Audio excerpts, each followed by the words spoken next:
এইটা কি দেখলাম রে ভাই, এইটা কি দেখলাম? এইটা দেখার অপেক্ষায় ছিলাম এতদিন। বিশ্বাস করেন, বলতে গেলে এই ছবিটা দেখার পরে নিজের চোখে আমি বিশ্বাস করতে পারছি না যে এইটা কিভাবে সম্ভব। পরিচালক রায়হান রাফি আসলে কথায় এবং কাজে কিভাবে মিল ঘটালো আমার কিছু বুঝে আসছে না। যদি আপনাদের বুঝে আসে অবশ্যই কমেন্টস করে জানাবেন। তার আগে চলুন এই ছবিটা নিয়ে একটু বিশ্লেষণ করি। আচ্ছা, এখানে চরকির সিউ কেন, শাহরিয়ার শাকিল কেন, আর পাশে এই লোকটা কে, এবং আফরান নিশু, সব কিছু মিলিয়ে এই ছবিটা যারা দেখেছে এবং এতদিন যারা তাণ্ডব বয়কট, নিশুকে হ্যান ত্যান বলে অনেক অপমান করেছে, তারা শুধু এই ছবিটা দেখবে আর ভাববে ভাই কি হলো এটা, বাংলা ইন্ডাস্ট্রিতে আবার একটা বুম ব্লাস্ট হলো। এবং এইটা দেখার পরে কে কি বলবে আমি জানি না, তবে একটা কথা সবাইকে বলতে হবে, শাকিব খানের উদারতা। শাকিব খান কতটা মহান, শাকিব খান কতটা আসলে উদার মনের মানুষ হলে আজকে এই ছবিটা আমরা দেখতে পারছি। দেখেন, বাংলা চলচ্চিত্র গ্রুপ নামে একটা গ্রুপে একটা বিষয় তুলে ধরা হয়েছে। আমি অফিসিয়াল কোনো সোর্স পাচ্ছি না, যেটা তুলে ধরা হয়েছে সেটাই বলছি। সঠিক হতে পারে, নাও হতে পারে। বিষয়টা কি? বিষয়টা হচ্ছে গিয়ে আফরান নিশু শাকিব খানের অফিসে প্রায় 2-3 ঘন্টা ওয়েট করছিল শাকিব খানের জন্য, বাট কোনোভাবেই সাড়া পাচ্ছিল না।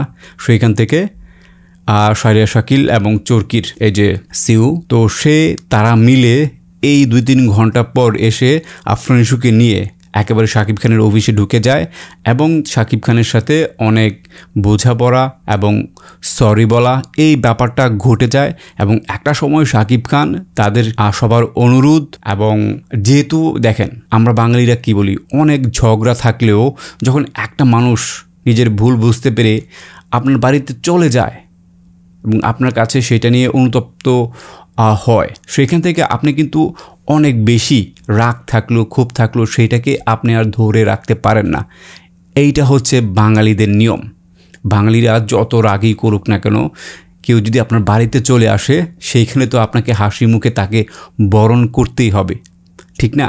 ঠিক এই ব্যাপারটাই ঘটেছে এই যে ছবিটা আপনারা দেখছেন এবং এইটা নিয়ে এত মাতামাতি হচ্ছে। এইটার পেছনে আমার মনে হয় এইটাই একটা কারণ। দেখেন, বুঝে হোক, না বুঝে হোক, না জেনে হোক, যেভাবেই হোক না কেন, একটা শাকিব খানকে নিয়ে হাসি ঠাট্টা করার যেই পরিণতি, যে ফল, সেটা হাড়ে হাড়ে টের পেয়েছে আফরান নিশু।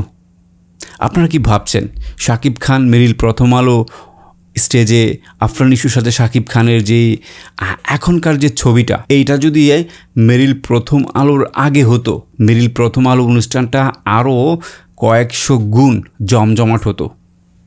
শুধু যদি মেরিল প্রথম আলো অনুষ্ঠানের আগে এই ব্যাপারটা ঘটতো। দেখেন, আজকালকার মানুষ তো আসলে বাচ্চা না, বুঝেন না বিষয়টা।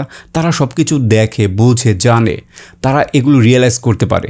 একটা মানুষের মধ্যে, দুইটা মানুষের মধ্যে কতটুকু ঝামেলা চললে তারা সামনাসামনি যখন আসে, কিভাবে একজন আরেকজনের সাথে বিহেভ করে। তো এই ঘটনাটা না, এই ছবিটা না আরও আগে দরকার ছিল।